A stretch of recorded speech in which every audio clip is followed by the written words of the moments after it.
Boa noite, queridos irmãos em Cristo. Possamos todos, neste momento, recebermos um abraço fraterno do nosso Mestre querido, sentindo-nos todos abraçados, amparados e envolvidos na sua paz e no seu amor. Gostaria, inicialmente, de agradecer pelo tão carinhoso convite para que eu pudesse estar com vocês, estando conhecendo Jundiaí, tendo a oportunidade de conhecer esta casa que tão carinhosamente me recebeu. Então, em nome do Maurício, eu agradeço todo o meu coração, todo o carinho, todas as palavras, todos os abraços, todos os olhares a mim destinados.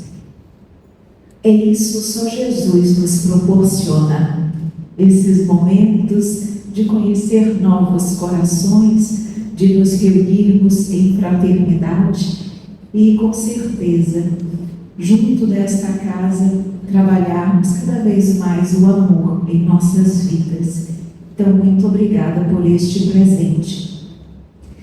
E vamos refletir juntos sobre um tema delicado. Delicado porque para nós ainda é desafiador. Mas a doutrina espírita, Jesus sempre traz luzes às nossas vidas. Aquilo que às vezes parece difícil, vem o olhar do Mestre e nos clareia a visão, nos consola o coração e nos ajuda a caminhar.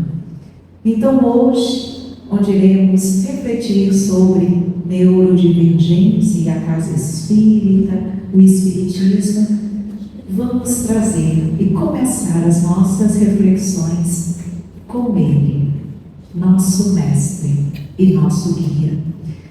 Porque às vezes há quem pense que as mensagens de Jesus eram para uma época e para um tempo. Mas, na verdade, quando nós nos debruçamos sobre as suas palavras e ensinamentos, percebemos que Ele nos ensinou de tudo. Ele nos falou de tudo, para que hoje, mais de 2000 anos depois, nós pudéssemos, nas palavras dele, nas orientações e nos exemplos dele, encontrarmos o caminho para nos conduzirmos no hoje.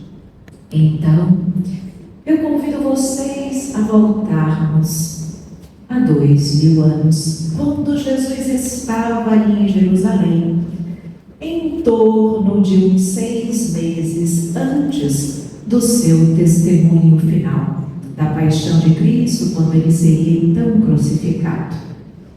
Ele estava em Jerusalém, uma terra difícil, onde havia ali muitos religiosos, sacerdotes, escribas que viam Jesus como um inimigo. Pois muito bem.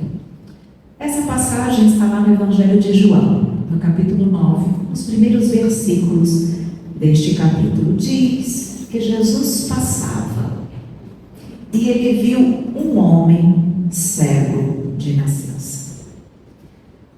Nesse primeiro momento, diz o Evangelho que, na sequência, quando ele estava junto aos apóstolos, que ele viu então esse homem cego de nascença, os apóstolos, junto a Jesus, perguntaram dele: Mestre, quem pecou? Este homem ou os seus pais, para que ele assim nascesse? E Jesus respondeu: nem ele pecou, nem os pais. Ele assim nasceu para que as obras de Deus nele se manifestassem. E é com base nessa reflexão, nós vamos trazer um início, mas que vai ser o norte da nossa reflexão sobre neurodivergência e a casa espírita. Primeiramente, nós vamos avaliar como Jesus enxergava as pessoas. Observem nessa passagem que diz: Jesus viu um homem cego de nascença. Quando nós estamos examinando esta frase, nós estamos vendo que antes da designação do diagnóstico de no caso da cegueira, o Evangelho fala: homem, viu um homem. O que isso significa? O que isso tem a ver com as nossas reflexões? Exatamente que Jesus, ele olhava a individualidade e não um diagnóstico. Talvez se outras pessoas fossem trazer essa mesma redação, dissesse: Jesus viu um cego de nascença. Mas o homem estava antes. Viu um homem, viu uma individualidade, viu um ser humano, viu um espírito imortal. Não viu um diagnóstico. Talvez nós, ao nos referirmos, que é o tema da nossa reflexão, aos neurodivergentes, será que nós, em algum momento também, não passamos a ver o diagnóstico antes de ver a pessoa? Ali está um autista, ali está um TDAH, ali está um disléxico. Isso nos mostra então Jesus, que é um dos primeiros problemas. Eu estive conversando com uma pedagoga que trabalha exatamente na área da educação já há muitos anos, tem buscado exatamente trabalhar, orientar, auxiliar no desenvolvimento, no caso ela que trabalha com as crianças, desenvolver exatamente o potencial dessas crianças.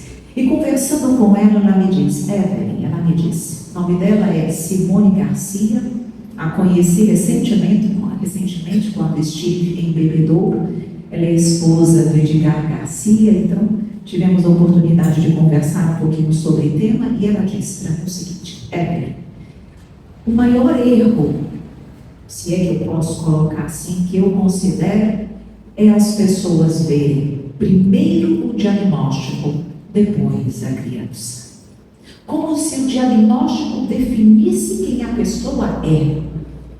Quando não é assim. O diagnóstico é uma particularidade daquela pessoa. Mas ela é uma pessoa, um espírito imortal como todos nós. Amamos, sofremos, aprendemos, crescemos, temos os nossos desafios pessoais, temos as nossas dores, temos as nossas angústias, temos os nossos anseios. Nós não somos o diagnóstico. Então, isso é muito delicado, porque quando você olha primeiro o diagnóstico, não há individualidade, a pessoa, como Jesus olhava, como Jesus enxergava, isso já causa naturalmente uma dificuldade no desenvolvimento e no lidar, nas relações que nós tratamos, desenvolvemos com uma pessoa neurodivergente. E quando eu digo neurodivergente, nós vamos aqui de uma forma não técnica, não é o objetivo da nossa reflexão, mas vamos entender um pouquinho o que é a neurodivergência, mas todos isso, de uma certa maneira, se aplica a todas aquelas pessoas que de alguma forma pensam, são diferentes de nós, como muito bem dito pela Ivana na sua oração. Diferente não significa errado nem ruim. Tudo depende do olhar de cada um. Então, a primeira reflexão é avaliarmos como Jesus enxergava as pessoas.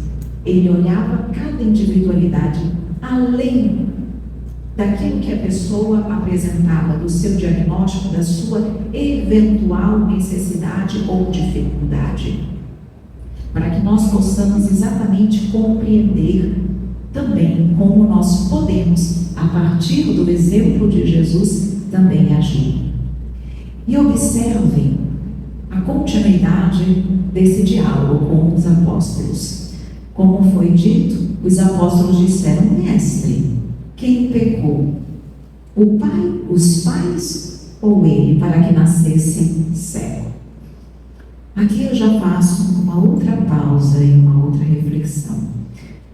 Talvez se fôssemos nós nessa mesma condição, talvez nós não perguntássemos quem pecou, mas nós talvez pensássemos, principalmente nós que temos um pouco de conhecimento acerca da doutrina espírita, talvez pensássemos: será que isso é uma prova?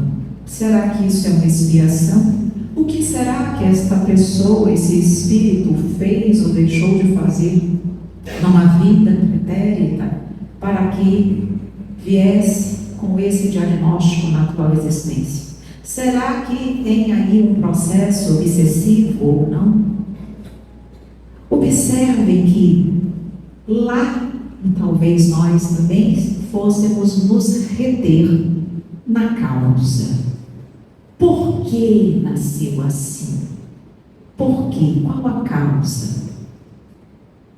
Que isso ainda reflete um quê? Um comportamento, uma postura um pouco curiosa. É mais curiosidade do que, na verdade, utilidade.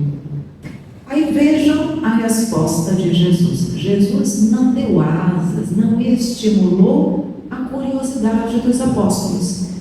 E por quê? Porque isso não era relevante. O mais importante para Jesus não era exatamente ficar buscando os porquês, nasceu assim ou não, mas exatamente a finalidade, o objetivo que isso trazia, oportunizava à humanidade. A resposta de Jesus, então, sempre linda. Assim aconteceu, nem o Pai, nem ele pecou, mas assim aconteceu para que nele se manifestassem as obras de Deus. Ou seja, quais são as obras de Deus, meus amores?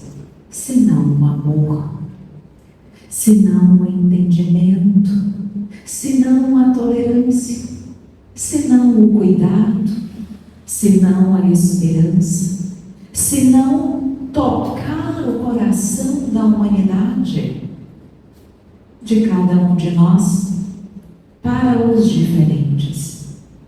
Então, quando nós nos depararmos com a neurodivergência, que nós não nos percamos em curiosidade que nada agrega às nossas vidas, mas que pensemos: o que eu posso fazer? Que obras de Deus eu posso operar a partir deste coração que me chega? Como eu posso amar melhor? Porque as obras de Deus se resumem no amor. Como eu posso, a partir deste coração, amar mais? Como eu posso, a partir desse coração, ajudá-lo a crescer, a desenvolver, a ampliar também a sua capacidade de progresso? Ou seja, sairmos da curiosidade e refletirmos: ninguém, absolutamente ninguém, chega às nossas vidas de forma gratuita. Sempre tem ali um convite carinhoso do Mestre amado para o crescimento nosso e daqueles que nos chegam. Então, troquemos o porquê para como amar melhor o coração que chega até nós. Mas vamos entender um pouquinho sobre neurodivergência, até para que possamos trabalhar esse olhar tão maravilhoso, tão amoroso do nosso Mestre. Meus queridos amigos, neurodivergência, diferentemente do que talvez algumas pessoas possam pensar, não significa deficiência, uma deficiência neural, uma deficiência do cérebro na forma de agir, trabalhar, pensar. Não é isso neurodivergência. A neurodivergência é o seguinte: É uma forma diferente do cérebro perceber, trabalhar, examinar, pensar. Diferente, não deficiente, não errada, não menor, apenas diferente. Ou seja, assim, eu vou trazer uma analogia para ficar mais fácil para o nosso entendimento. A criança, ela percebe o mundo de uma forma diferente da nossa, até pela sua condição infantil. Perfeito? Mas nem por isso. Não estou dizendo que a criança é neurodivergente, só para nós entendermos a analogia. É uma forma diferente por conta da sua condição, de estar ainda na forma infantil, de os seus órgãos ainda não estarem totalmente desenvolvidos. Ela percebe o mundo de uma forma, os adultos de outra. Mas não significa que nós somos melhores e as crianças não. Então, a neurodivergência não é uma deficiência, é uma forma diferente, particular, do cérebro perceber o mundo. E isso, dentro da doutrina espírita, encontra toda a explicação. Na natureza, em nós, existe igualdade ou tudo é diversidade? Nós não somos iguais a ninguém. Não existe uma digital igual a ninguém. As plantas, a natureza, tudo nos mostra que a criação é diversidade.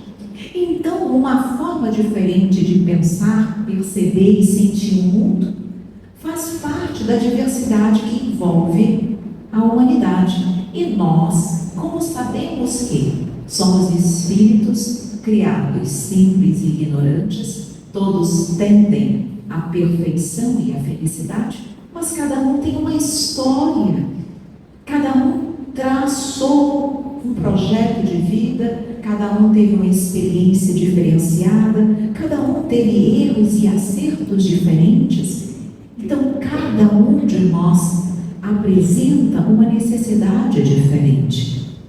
Talvez, lembremos, talvez nessa encarnação eu tenha vindo numa condição, um diagnóstico considerado de neurodivergência, mas não significa que o meu espírito necessariamente tenha aquela, por exemplo, aquela forma diferente de perceber e sentir o mundo. Talvez aquilo tenha sido uma necessidade desta reencarnação, mas talvez ao retornar ao plano espiritual e reencarnar novamente, a minha necessidade seja outra. Então lembremos que todos nós somos diferentes uns dos outros. Os neurodivergentes também não são mais e não são menos.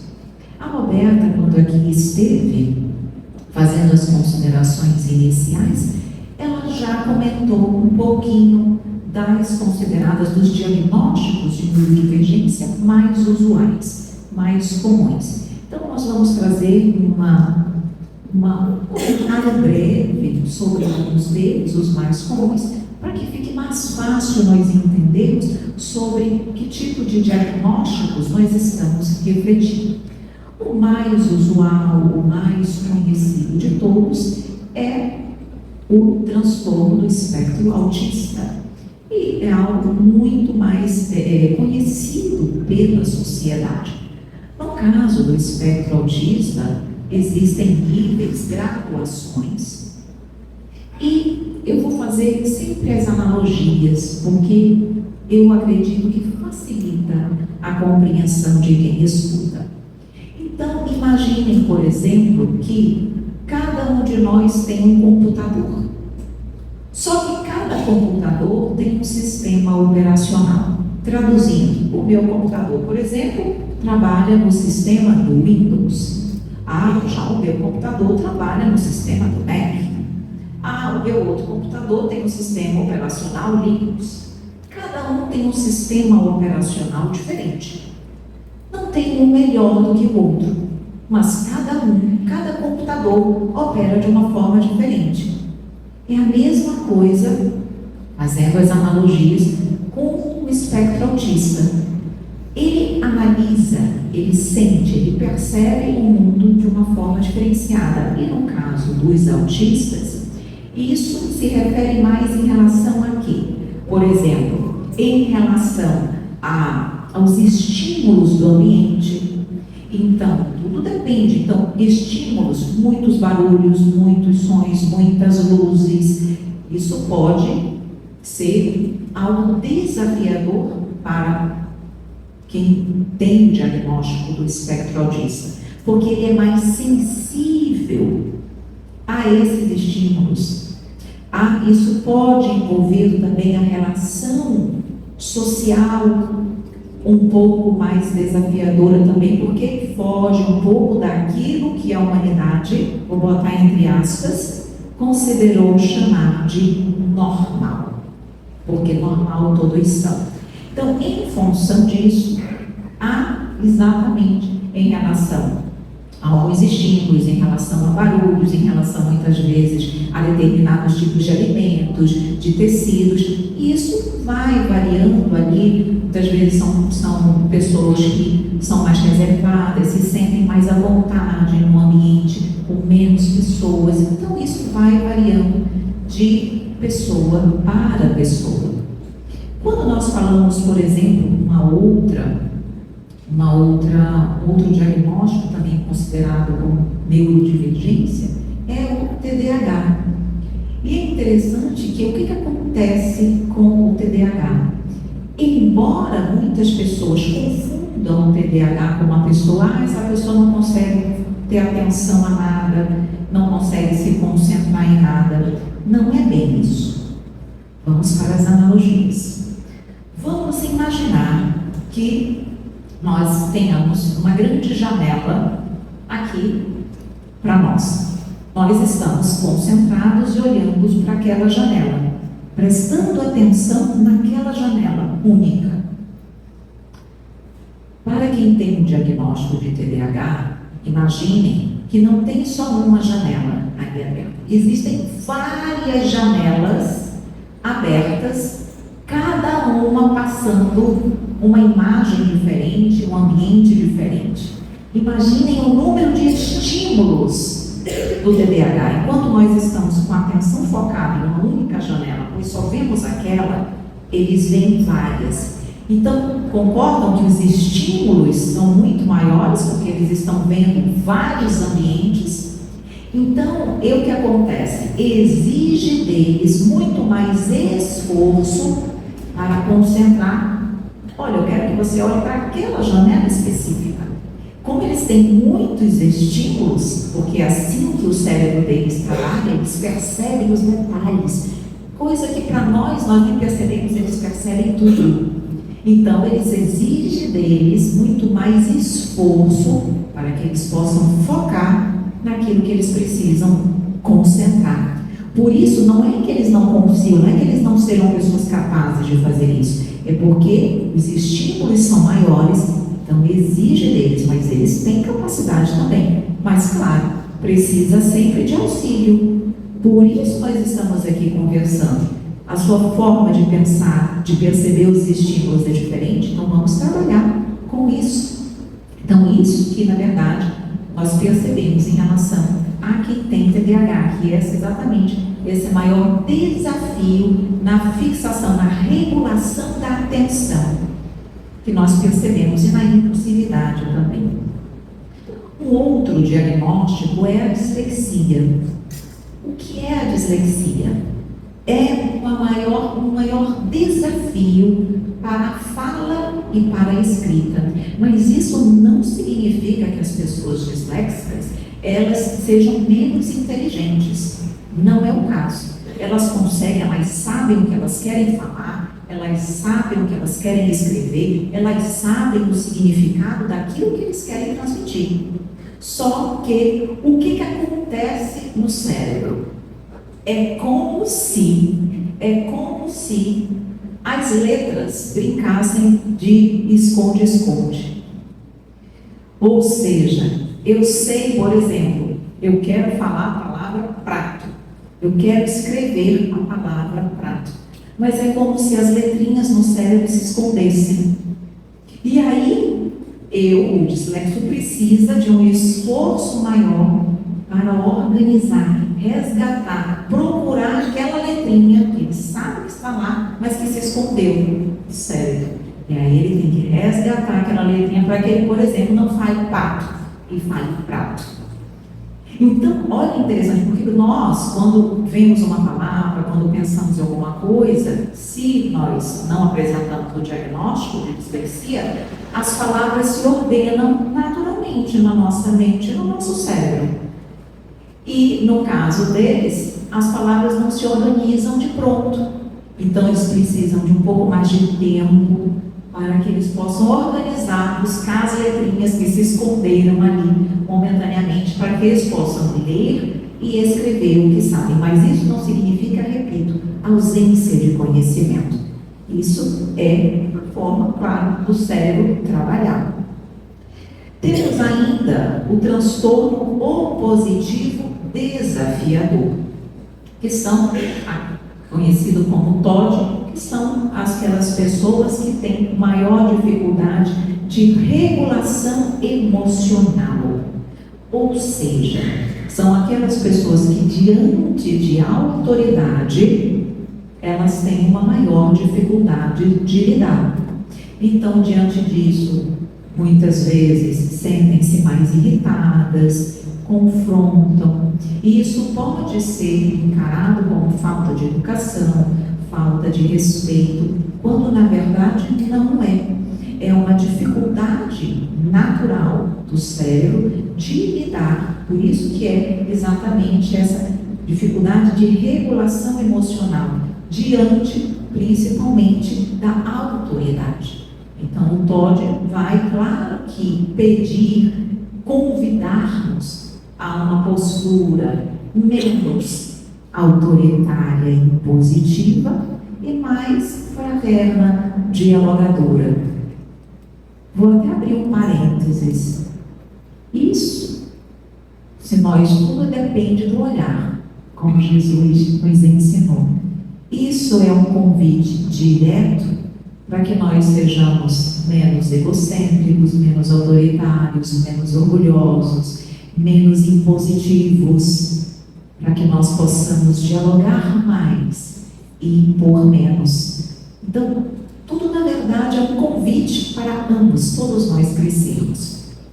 Temos ainda o síndrome de Tourette, que é exatamente quando o cérebro ele emite de forma involuntária. A síndrome de Tourette é quando a pessoa ela tem tiques de movimento ou ainda verbais, palavras, frases que são ditas, mas de forma involuntária. A pessoa não consegue controlar aqueles movimentos, tiques que podem ser motores ou verbais. E ainda podemos destacar as altas habilidades, a superdotação, também é considerada uma neurodivergência, como a deficiência intelectual.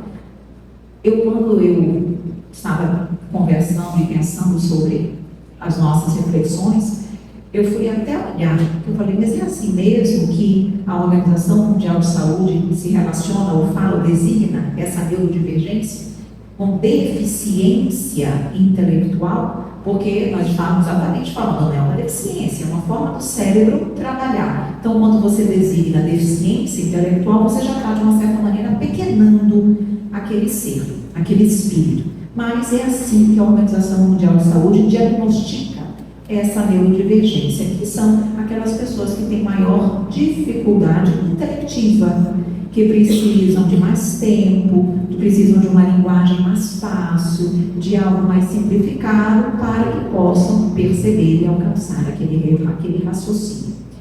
Então, diante disso, nós com certeza convivemos diariamente com pessoas neurodivergentes. Evelyn, mas será que no passado não havia isso? Certamente que sim, certamente que sim. Acontece que agora a humanidade e a ciência desenvolveu suficientemente a ponto de nós termos hoje condições de identificarmos diagnósticos que certamente no passado nós não tínhamos.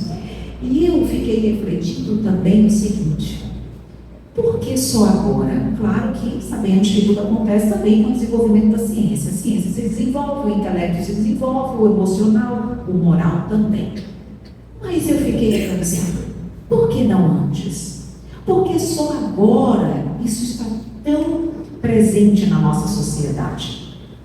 Aí eu pensei, ou a espiritualidade intuiu, porque agora nós estamos mais maduros, espiritualmente falando, moralmente falando, para lidar adequadamente com as diferenças, os neurodivergentes.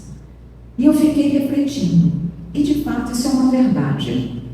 Trago um exemplo para vocês. Alguns, no passado, lá no início das reencarnações humanas, nas tribos, os antigos povos, quando uma criança nascia com alguma deficiência física, era comum aquela criança ser morta.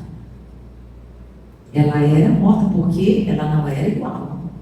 E aquilo não era bom, era considerado mau presságio. Não é verdade? Aquela criança, claro que nós não estamos falando de deficiências físicas, neurodivergência não é deficiência, mas só para nós entendermos como a humanidade lidava com a diferença.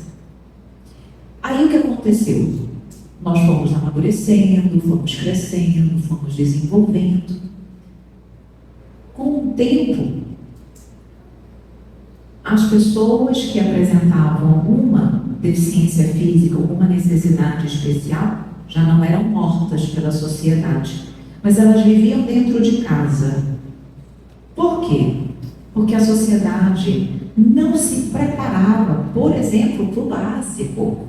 Era, por exemplo, rampas para que as pessoas de cadeirantes pudessem caminhar, ou seja, as ruas, os lugares não eram adaptados às pessoas com deficiência física. Então as pessoas, elas ficavam em casa, porque elas não tinham oportunidade de convivência, porque a sociedade não lhes proporcionava os recursos.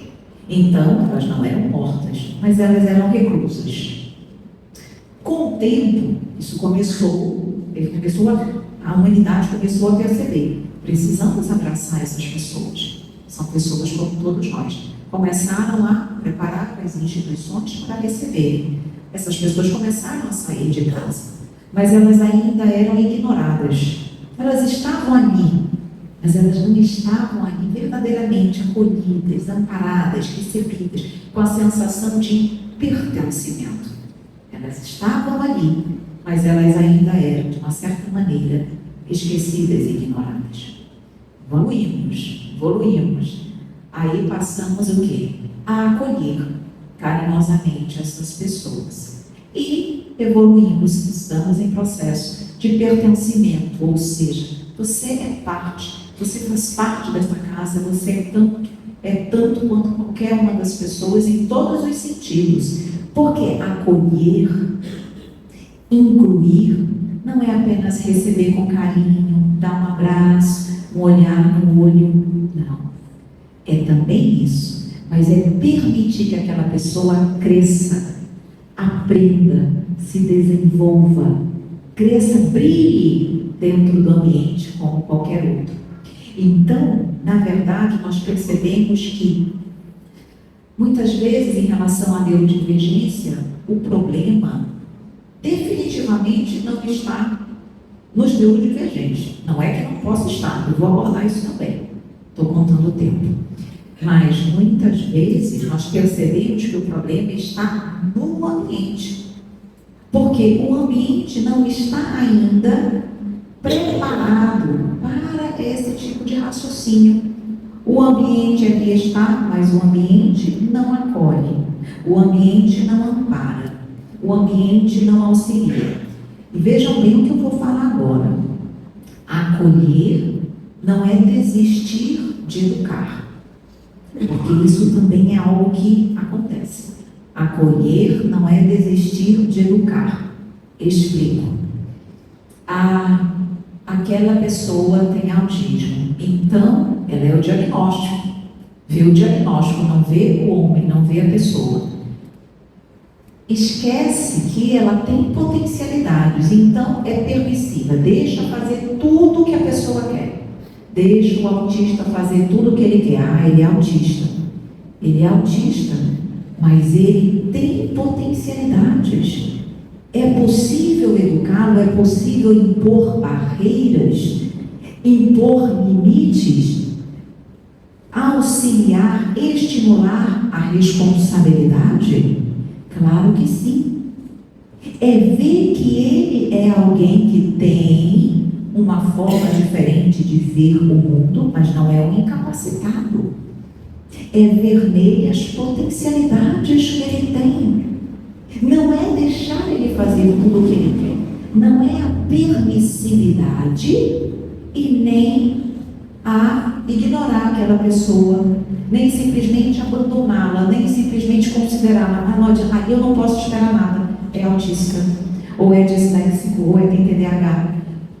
Observem que isso é falta de caridade para com aquela pessoa, porque é uma pessoa que tem potencialidade. Concordamos que, pela condição, pelo diagnóstico, precisam de apoio, de estrutura, de capacitação, de auxílio. Mas qual é o objetivo da sociedade? Estimulá-los para que eles possam dar o seu melhor. Então, os neurodivergentes, eu não posso, a casa, o sistema educacional, não pode deixar que eles façam tudo sob a justificativa, eu sou autista. A pessoa grita, a pessoa tem um ataque, é autista. Calma, vamos analisar por que esse comportamento nesse momento.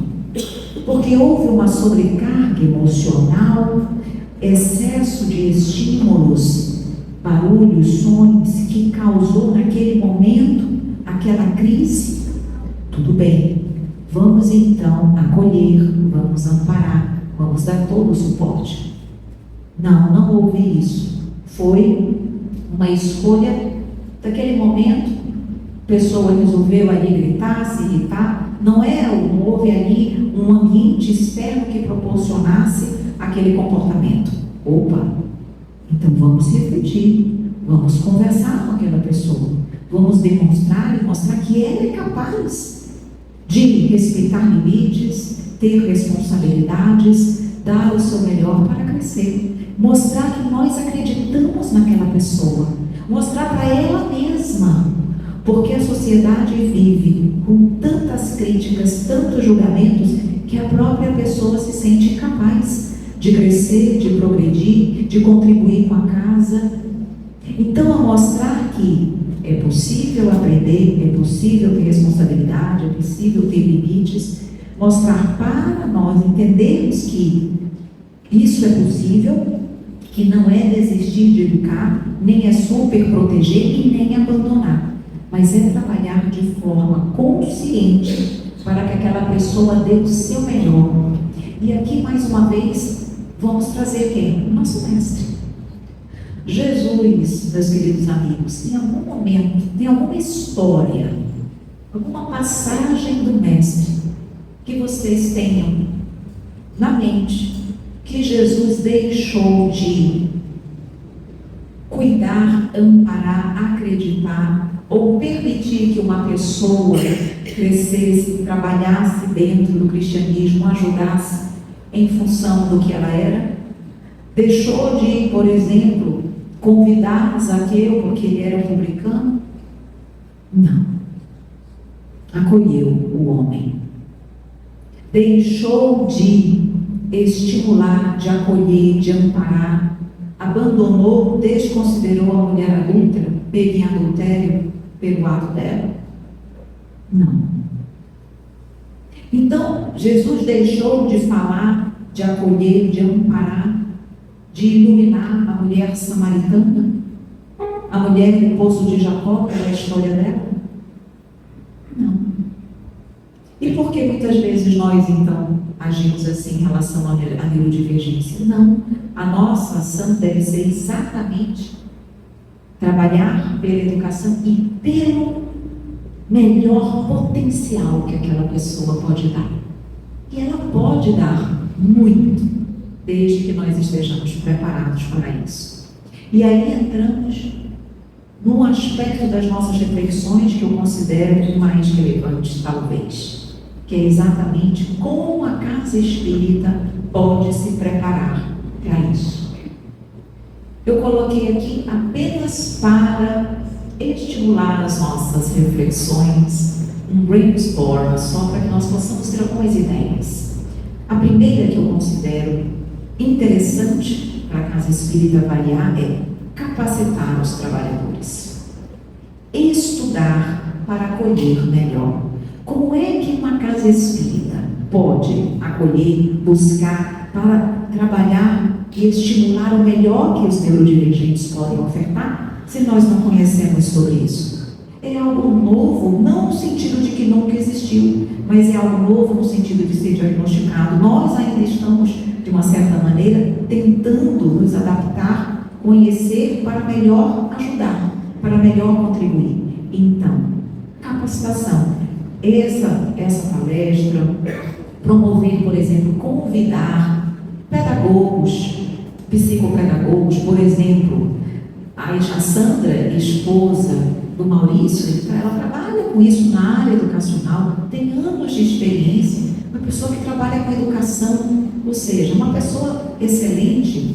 Trazer médicos, fonoaudiólogos, ou seja, para nos ajudar nesse entendimento, promover rodas de conversas, workshops, tudo isso é o quê? Antes de qualquer coisa, nós não fazemos isso. Para eu estar aqui conversando com vocês, eu fui estudar um pouco mais, fui conversar com pedagogos, pessoas que têm um conhecimento que eu não tenho. Ou seja, nós não buscamos conhecer como quando vamos ministrar uma aula, estudamos, é a mesma coisa. Se nós vamos lidar e melhor acolher aqueles que chegam à casa espírita, precisamos conhecer. Então, capacitar de uma forma maior, uma preocupação maior a temática dentro da casa. Segundo ponto que eu coloquei, conhecer a realidade da casa, ou seja, ouvir pessoas e as famílias que chegam. Nós não temos o diálogo fraterno, por exemplo, quando as pessoas chegam na casa, que isso possa ser perguntado, mas não de forma desrespeitosa, mas pergunta, por exemplo, há alguma necessidade, algo que você acredita que a casa, se souber, tem uma condição, pode ajudar melhor, pode contribuir melhor, tem alguma informação, algum diagnóstico que você acredite que, se a casa souber, nós podemos servir e ajudar melhor? Talvez isso seja uma coisa importante para fazermos um diálogo, porque a partir de uma informação, o que fazer nesse momento? Ouvir a família. Porque, como nós dissemos, cada ser é uma individualidade. Uma pessoa que tem um diagnóstico autista, ela pode trabalhar, ela pode particularmente ter um tipo de uma sensibilidade maior a alguma coisa que o outro não. Então, ouvir a família para conhecer a realidade daqueles que chegam à nossa casa. Para que nós não sejamos surpreendidos durante uma aula, durante uma evangelização infantil, com um comportamento que nos pega de surpresa. Não é que ele vai ser o diagnóstico, mas buscar saber para melhor contribuir. Então, ouvir as pessoas, conhecer o público que busca a nossa casa. E isso passa pelo ouvir, pelo diálogo que já existe, mas esse ponto ser algo realmente colocado de uma forma um pouco mais presente nos diálogos fraternos. Outra coisa, fazer pequenas adaptações. Eu coloco aqui remover barreiras invisíveis. E eu considero que a maior barreira, às vezes nós pensamos em mudanças de estruturas físicas, talvez elas possam ser necessárias, mas, diferentemente do que nós pensamos, nem sempre são grandes mudanças. E o que eu acho mais espetacular, sabe o que é? É que quando nós fazemos pequenas mudanças em prol, por exemplo, dos neurodivergentes, não são só eles que saem ganhando, mas é toda a coletividade. Vou dar um exemplo, porque os exemplos sempre clareiam a nossa mente. No caso, por exemplo, de uma pessoa que tenha segundo a Organização Mundial de Saúde, uma deficiência intelectual. Então, é uma pessoa, vocês concordam que nós temos que passar aquele conhecimento de uma forma mais simplificada, de uma forma mais fácil, de uma forma mais leve, não é verdade? Pois muito bem. Vocês concordam ou não que isso ajuda muito quem está chegando pela primeira vez na casa? Se eu chegar aqui, várias pessoas que chegaram hoje, eu já começar falando de perispírito, de termos mais difíceis, as pessoas que estão chegando não vão sentir dificuldade.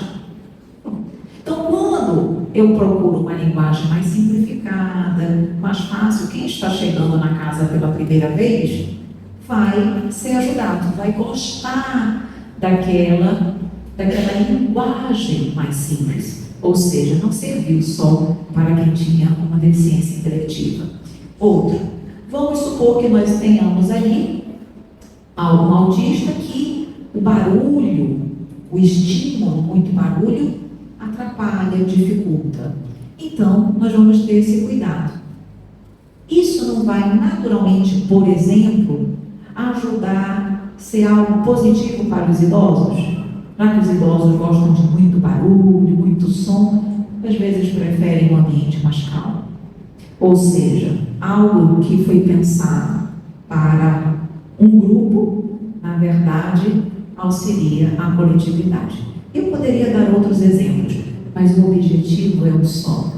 Não pensemos que ao fazermos pequenas adaptações, nós estejamos apenas, embora nada é apenas, mas que nós estejamos pensando só num grupo, só nos neurodivergentes, não. Todos nós, de alguma forma, saímos beneficiados com essas pequenas mudanças que ajudam a toda a coletividade. Então, essas pequenas barreiras que às vezes são invisíveis, elas podem ser alcançadas por uma forma, uma metodologia, pessoas de apoio que possam estar ali, que podem servir a outros. Um outro tópico que eu coloquei, trabalhar em parceria com a família. Sempre trabalhar em parceria com a família, para que possa ser uma atuação conjunta.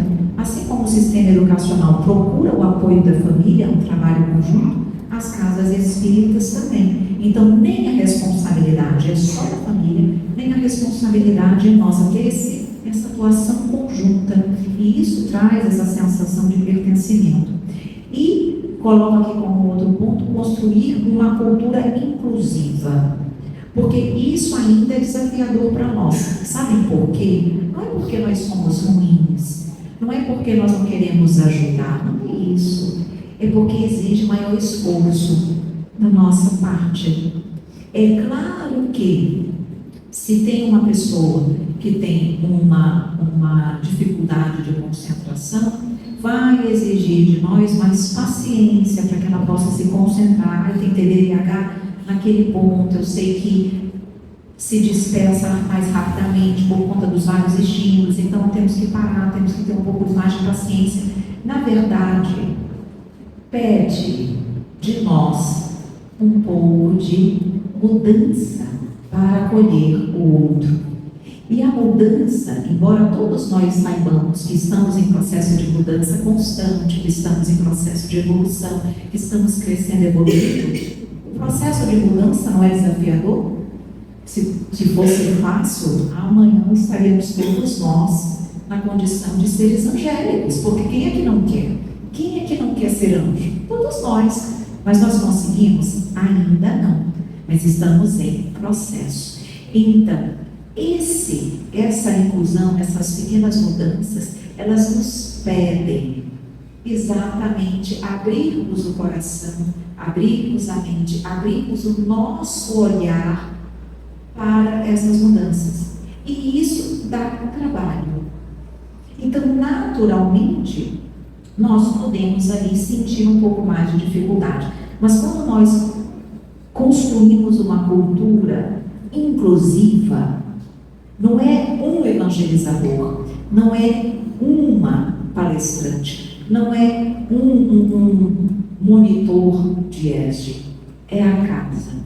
Aquilo deixa de ser individual e passa a ser uma cultura.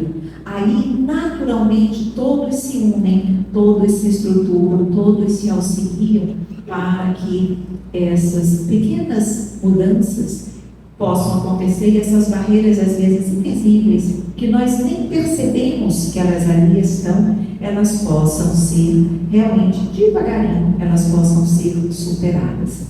Ou seja, meus queridos amigos, o nosso tempo já finalizou, mas qual é a mensagem final que eu gostaria de deixar para nós antes do encerramento? Que nós possamos lembrar que a maior barreira, ela não é física, ela não é exterior, é a do nosso coração. Essa é a barreira mais invisível e é a que mais impacta a nossa vida. Tudo depende da forma como nós olhamos aquele coração, com limitações, com o diagnóstico, vendo o diagnóstico e não a individualidade, vendo uma eventual limitação e não vendo o potencial que aquele coração tem. Então, que nós possamos tirar dos nossos corações essas barreiras, que nós possamos olhar para esses corações e ver, assim como Jesus vê em cada um de nós, todo o potencial que nós temos de crescer, de brilhar, de evoluir, que nós possamos realmente amar como Jesus amou, olhar e ver esses corações como Jesus viu e como Jesus vê a cada um de nós, porque nós também temos as nossas diferenças, as nossas fragilidades, os nossos desafios, mas Jesus sempre vê o nosso potencial, Ele sempre vê o melhor que nós temos, e é exatamente naquele melhor que nós temos que Ele trabalha. A Evelyn é vaidosa, a Evelyn gosta de comandar, a Evelyn quer impor a vontade dela, mas a Evelyn tem um pouquinho de conhecimento da doutrina, então vamos trabalhar nessa multiplicação. Ou seja, Jesus não se prende nas sombras que a Evelyn ainda tem. Ele se prende no potencial de luz que todos nós temos. E é esse potencial de luz que Ele estimula em cada coração. Então, que nós possamos fazer da mesma forma, trabalhar-nos nesse sentido, para que possamos fazer a luz que há em cada coração brilhar e nos envolver a todos. E agora sim, para terminar, com arte, com brilho, com luz, nós vamos finalizar as nossas reflexões trazendo uma singela poesia que nós preparamos para este momento, e o coral belíssimo, queridos, se quiserem já se colocarem aqui, vão cantar uma música que ela resume toda a nossa conversa e a nossa reflexão. Será que eu digo qual é a música ou eu deixo para ser surpresa? Tá. Então, eu vou primeiro declamar aqui a nossa poesia, e depois, então, eu anuncio a música. Essa música todos conhecem, vocês vão gostar.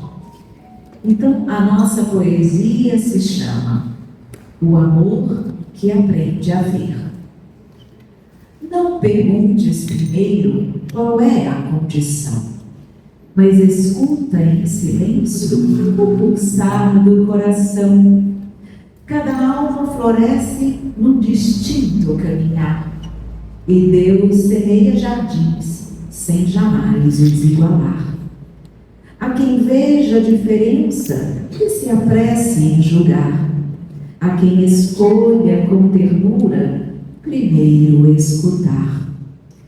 O olhar que acolhe dissolve qualquer temor e faz nascer esperança onde existia dor. Nenhum caminho é igual sob a luz da criação. Cada passo amadurece no tempo da evolução. Quem compreende sem querer transformar, aprende naturalmente a respeitar. Não construa barreiras onde pode haver luz. Abre espaço em teu coração, como ensinou Jesus. Pois a porta mais difícil de alguém atravessar é aquela que fechamos sem sequer perceber fechar. Se um dia alguém encontrar em ti abrigo e paz, terás feito muito mais do que o mundo sempre faz. Pois quando o amor remove toda forma de exclusão, o Cristo finalmente encontra morada em nosso coração. Muito obrigada.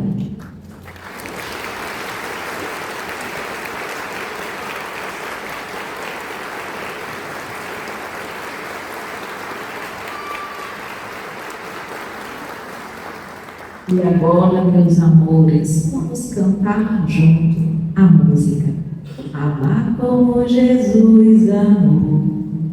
Vamos lá?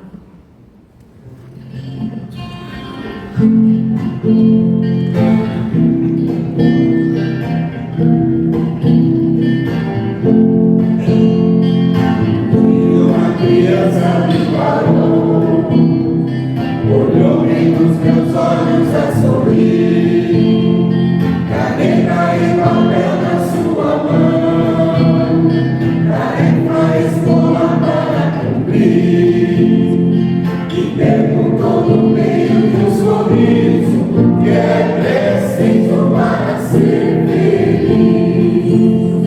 Amar como Jesus amou, Todo mundo.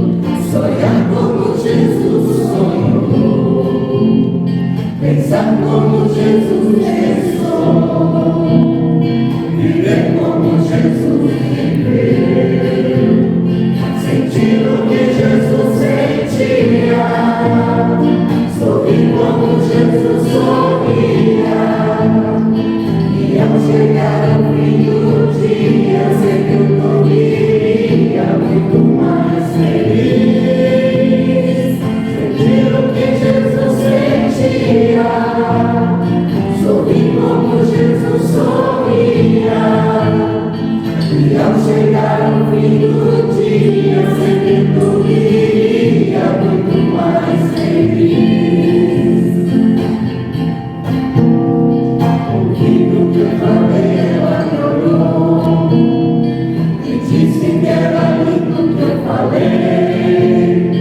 Pediu que eu repetisse, por favor, mas não falasse tudo de uma vez. E perguntou de novo no sorriso que é preciso para ser feliz. Amar como Jesus amou, sonhar como Jesus sonhou, pensar como Jesus pensou, viver como Jesus viveu, sentir o que Jesus sentia, sorrir como Jesus sorria, e ao chegar ao fim do dia, sei que eu dormiria muito mais feliz. Sentir o que Jesus sentia, sorrir como Jesus sorria, e ao chegar ao fim do dia, sei que eu dormiria muito mais feliz. Depois que eu terminei de repetir, seus olhos não saíram do papel. Toquei no seu rostinho e a sorrir, pedi que eu transmiti.